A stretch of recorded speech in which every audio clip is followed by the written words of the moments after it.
Bapaknya sama-sama presiden, anaknya sama-sama ketua partai, tapi yang dihina dan disebut politik dinasti hanyalah Jokowi dan Kaisang.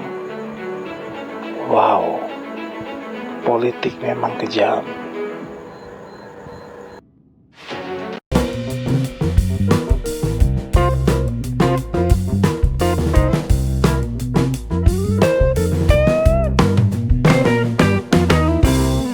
Assalamualaikum warahmatullahi wabarakatuh. Shalom, Om Swastiastu, Namo Buddhaya, salam kebajikan. Kembali lagi dengan saya di sini Leonardo Sirait di channel kesayangan kita ini, Sirait Media, di Opini Bang Leo. Oke teman-teman, para pembenci Jokowi ini seringkali merupakan orang-orang yang aus akan kekuasaan ya, dan pengen banget gitu ngambil gitu ya. Ini mereka adalah yang tidak bisa menerima kenyataan bahwa kepemimpinan yang lebih sederhana gitu ya, lebih merakyat gitu, bisa membawa perubahan besar tanpa harus mengandalkan kekuatan politik tradisional yang seringkali rapuh dan penuh kepentingan gitu ya. Mereka yang terus menggonggong gini ya, pada dasarnya adalah kelompok yang terancam oleh keberhasilan dan pencapaian yang dilakukan oleh Pak Jokowi gitu ya. Apalagi keluarganya dalam membawa Indonesia ke arah yang lebih baik ya. Meskipun ada banyak tantangan dan kekurangan dalam perjalanan tersebut, namun mereka tidak melihat ini sebagai keberhasilan kolektif bangsa gitu ya. Mereka tidak bisa menerima bahwa perubahan yang terjadi adalah hasil kerja keras, bukan hanya hasil dari politik transaksional gitu, ataupun permainan kekuatan spirit gitu ya. Sebaiknya mereka ini melihat pada Pak Jokowi sebagai ancaman kalau menurut saya. Orang-orang seperti ini menganggap ini adalah warning gitu teman-teman ya. Karena Pak Jokowi ini tidak datang dari kalangan elit gitu, tidak memiliki darah biru gitu dalam politiknya gitu, dan lebih memilih untuk bekerja keras dan merakyat daripada berbicara gitu ya, berbicara banyak gitu, omon-omon gitu teman-teman ya. Inilah yang membuat mereka marah, para pembenci ini ya. Kalian tahulah siapa yang saya maksud dan ceritakan ini. Ini seringkali mengklaim dirinya mereka sebagai pejuang keadilan, ataupun pembela keadilan, ataupun pembela rakyat. Tetapi kenyataannya mereka hanyalah perusak yang tidak punya visi misi gitu ya untuk bangsa ini teman-teman ya. Mereka yang sibuk menciptakan narasi kebencian hanya sekedar untuk merusak citra Pak Jokowi. Tetapi mereka juga merusak tatanan politik yang lebih tidak sehat lagi gitu ya. Ketika mereka berteriak, mereka bukan berteriak untuk kepentingan rakyat kalau menurut saya teman-teman, tetapi untuk mempertahankan status yang menguntungkan mereka saja gitu ya. Mereka haus akan kekuasaan, dan karena itulah mereka mengangguk-ngangguk gitu ya, merauk-rauk dengan keuntungan dari perpecahan yang mereka ciptakan ini teman-teman. Mereka lebih suka memainkan politik identitas gitu ya, politik kebencian dan politik provokasi gitu ya, daripada menghadirkan solusi yang nyata bagi rakyat. Padahal sejatinya Indonesia membutuhkan pemimpin yang tidak hanya berfokus pada visioner, pemimpin yang tidak hanya berfokus pada apa yang bisa didapatkan untuk diri mereka sendiri gitu. Tetapi apa yang bisa mereka berikan untuk negara ini?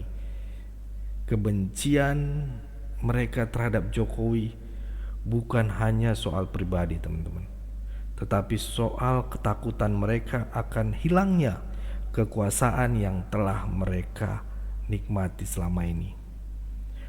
Mereka terasa tersingkirkan, merasa kalah dalam permainan yang mereka anggap sebagai hak mereka.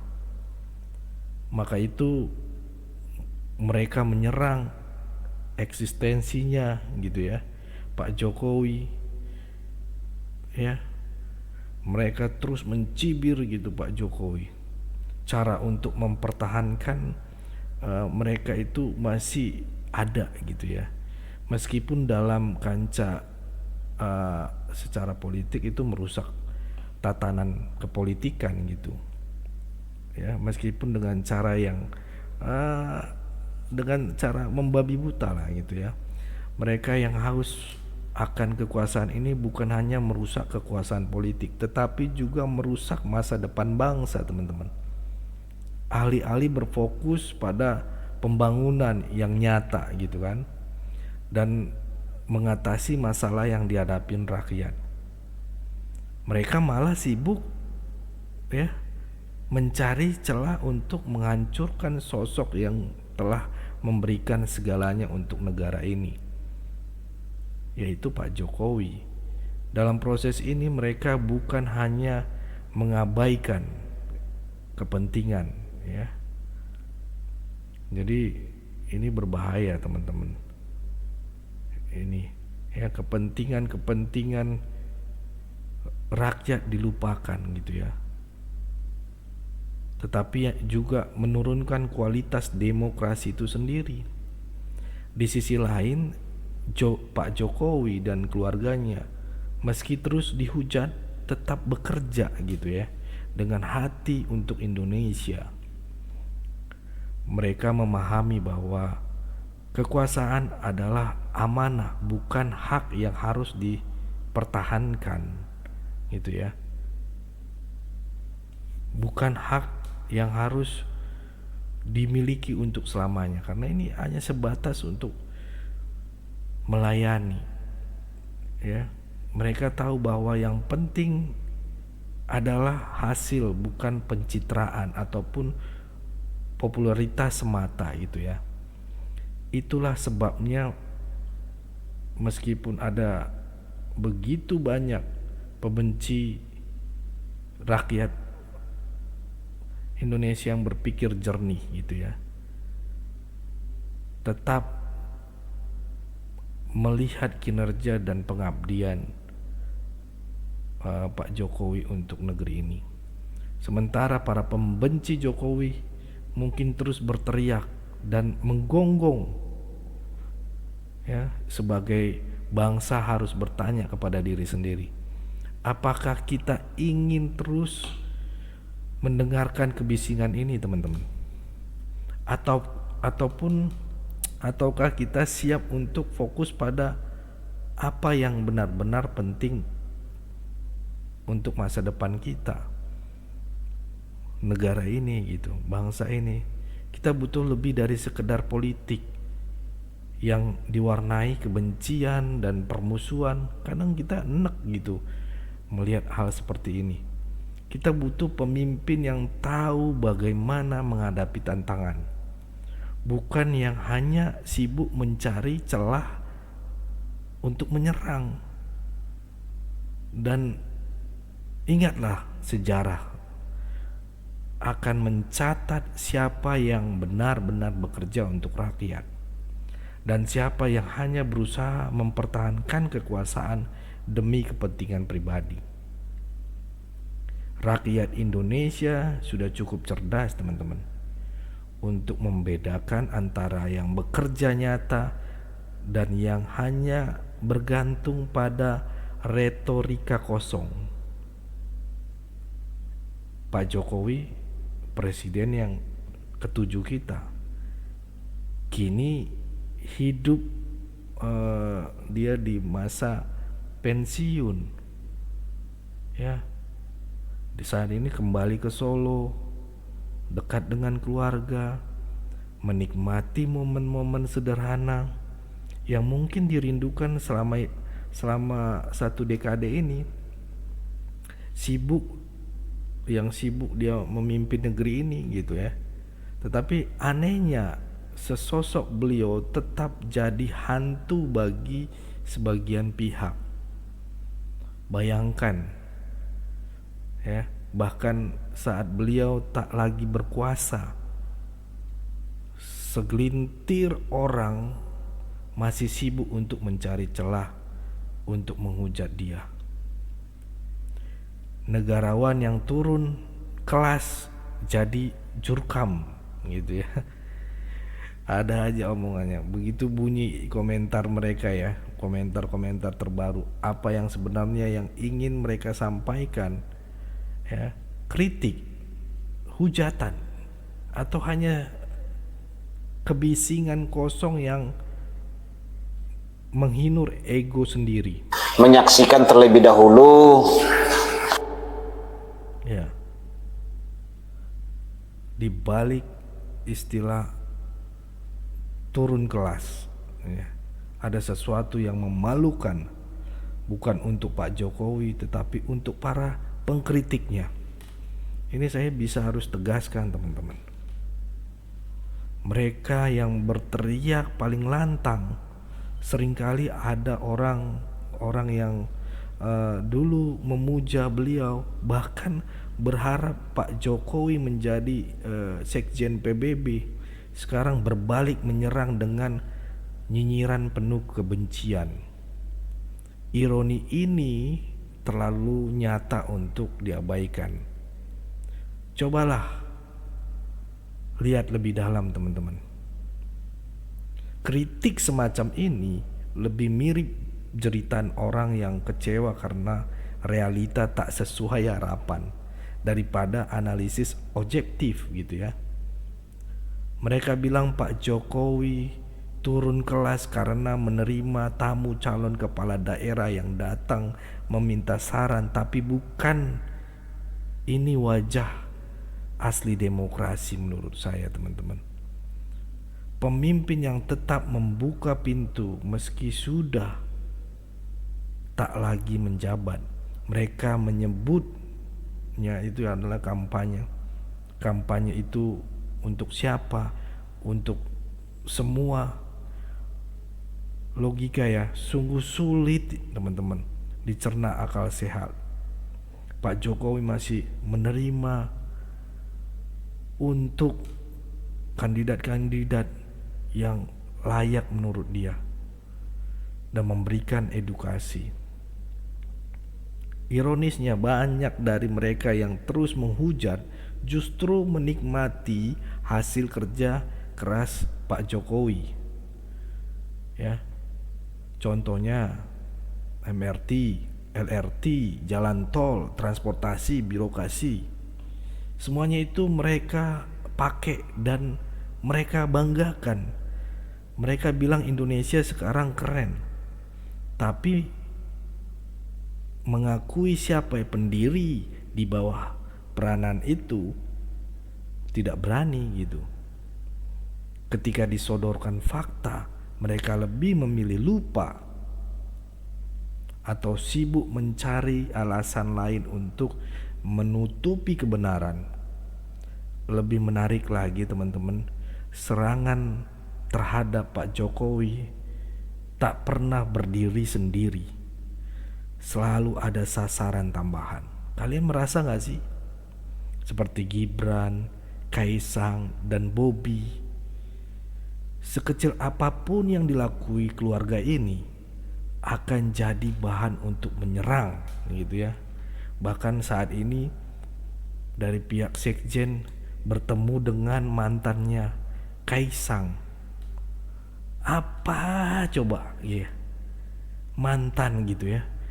Untuk apa lagi? Udah habis pemikiran-pemikirannya. Ya. Udah habis bahan materinya. Ya, sekecil apapun yang dilakukan keluarga ini pasti teman-teman dicari tahu. akan jadi bahan untuk menyerang. Bahkan ketika mereka memulai bisnis kecil ya, atau menerima tamu, dalam logika para pembenci ini, tindakan sekecil itu pun dianggap sebagai ancaman ataupun strategi politik. Iya teman-teman. Pak Jokowi sudah selesai sebagai presiden. Ya, bukankah begitu kawan-kawan? Apalagi yang tersisa untuk mereka kritik, ataupun mungkin ini tentang rasa takut mereka sendiri. Takut bahwa ide dan nilai yang beliau tinggalkan akan tetap hidup meski tanpa beliau berada di panggung utama. Ya kan? Dan disinilah ironi terbesar terjadi teman-teman. Mereka yang mencaci dengan istilah bebek lumpuh, pelongo-pelongo ataupun ante asing, ya, sebenarnya hanya memproyeksi ketidakberdayaan mereka sendiri teman-teman. Di satu sisi mereka ingin Jokowi dilupakan. Di sisi lain mereka tak bisa berhenti berbicaranya dalam hal kebisingan. Inilah adalah ciri khas politik kita teman-teman, yang harus diubah. Makanya Pak Prabowo bilang, sudahlah, nggak usah dipertengkarkan, nggak usah bikin kegaduhan. Kita masih ada waktu untuk terus jalan, untuk tingkatkan politik kita. Kritik berubah menjadi serangan personal yang dilakukan oleh mereka ini. Analisis bergeser menjadi adu nyinyir. Mereka yang katanya ingin memperbaiki negara justru sibuk menjatuhkan orang yang sudah tak lagi memegang kendali. Apakah ini cerminan kedewasaan demokrasi? Atau justru bahwa kita masih berkutat di fase kebencian tanpa solusi? Pada akhirnya kita harus bertanya, apa yang sebenarnya ingin dicapai oleh mereka yang harus terus menggonggong, mencibir Pak Jokowi? Apakah ini tentang memperjuangkan nilai-nilai yang lebih baik, atau sekedar menyibukkan diri dengan rasa iri dan kebencian teman-teman, atau sekedar menyibukkan biar ada kerjaan gitu ya? Apakah begitu? Pak Jokowi dan keluarganya tetap tenang. Tidak ada klarifikasi berlebihan, tidak ada reaksi emosi gitu ya. Sebuah perjalanan penting bagi kita semua, bahwa terkadang cara terbaik untuk melawan kebencian adalah dengan tidak meladeni sama sekali teman-teman. Dan disinilah pepatah lama terasa relevan, seperti mana anjing menggonggong, kafilah tetap berlalu. Namun kebencian yang terus digoreng ini sebenarnya punya pola, ada upaya sistematis untuk membangun narasi bahwa Pak Jokowi adalah ancaman laten bagi setelah habis masa jabatannya selesai. Skenarionya sederhana teman-teman. Buat opini publik percaya bahwa beliau tak bisa melepaskan kekuasaan, bahwa beliau masih bermain seolah-olah menjadi magnet politik bagi kepala daerah ataupun politisi lain, ya, adalah dosa besar gitu ya. Padahal kita tahu ini cuman bumbu propaganda. Mengapa? Karena mereka yang terus menghujat sebenarnya butuh sosok seperti Jokowi untuk diserang. Tanpa Jokowi, apa yang tersisa dari narasi mereka? Hanya kekosongan, teman-teman. Mereka musuh imajiner, ya, untuk mempertahankan relevansinya. Dan sayangnya publik sering terpancing oleh trik ini. Yang lebih lucu,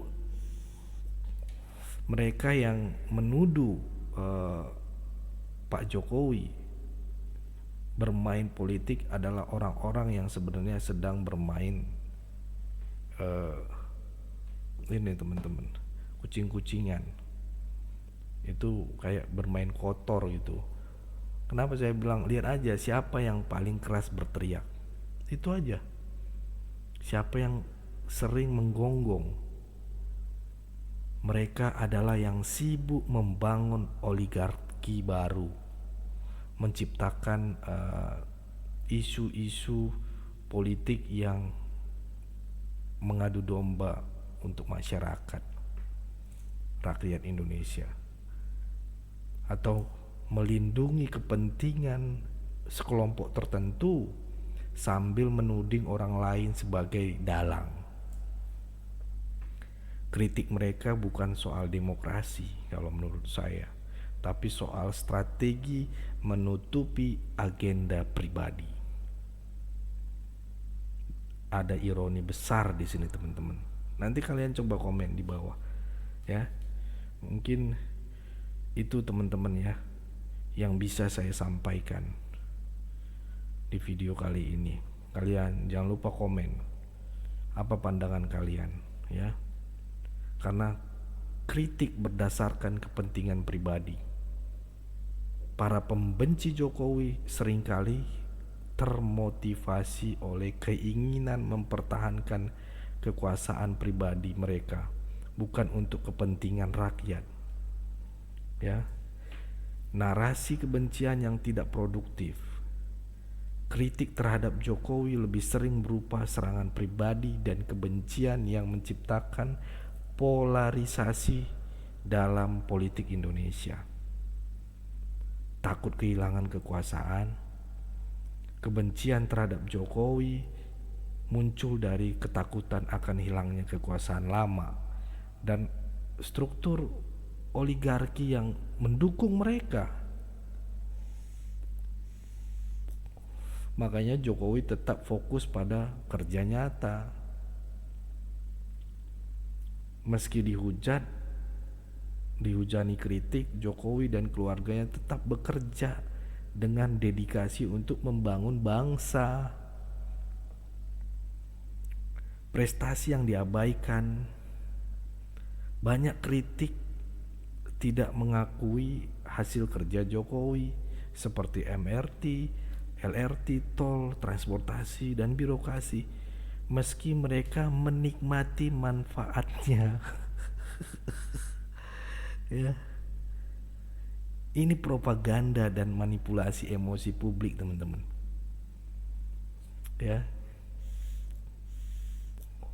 Narasi kebencian dirancang secara sistematis untuk menanam opini bahwa Jokowi adalah ancaman meski jabatannya sudah selesai gitu loh.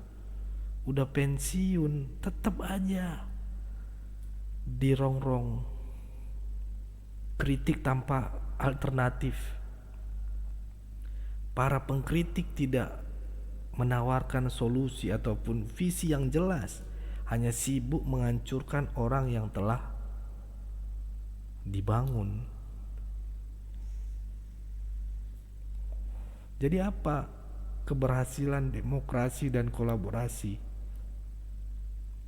Jokowi dianggap salah hanya karena mendukung dan berkolaborasi dengan pemimpin lokal, kayak di pemenangan kemarin di Jawa Tengah, ya, Timur, ya, dia turun juga. Meskipun ini mencerminkan demokrasi yang sehat kalau menurut saya, teman-teman. Kenapa saya bilang demokrasi sehat, karena ini contoh.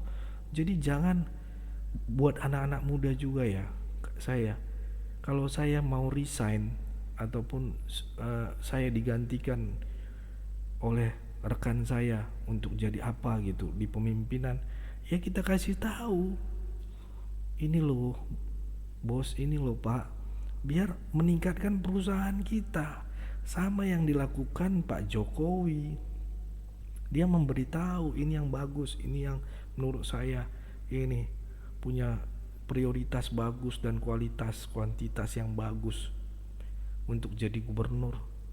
Itu sebenarnya yang dicerminkan oleh Pak Jokowi agar demokrasi kita sehat. Dan saya yakin teman-teman, sejarah menilai kerja nyata.